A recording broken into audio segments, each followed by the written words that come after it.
Performance ചെയ്തിട്ടുണ്ട്. ഓട്ടത്തിലാണെങ്കിൽ dialogue പറഞ്ഞുകൊണ്ട് ഓടുന്നു.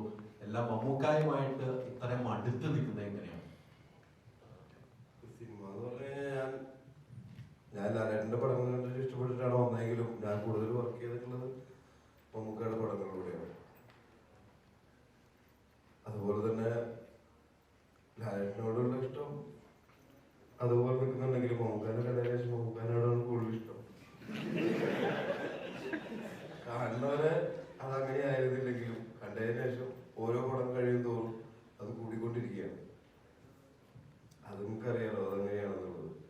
അപ്പോൾ മമ്മൂക്ക എപ്പോൾ വിളിച്ചാലും ഞാൻ റെഡിയാണ്. അപ്പോൾ മമ്മൂക്ക കമ്പനി ആണെങ്കിലും കമ്പനി അല്ലെങ്കിലും. നമുക്ക് ഈ അടുത്ത സോഷ്യൽ മീഡിയ മുഴുവനും ചർച്ച ചെയ്ത് നമുക്ക് സിനിമയോട്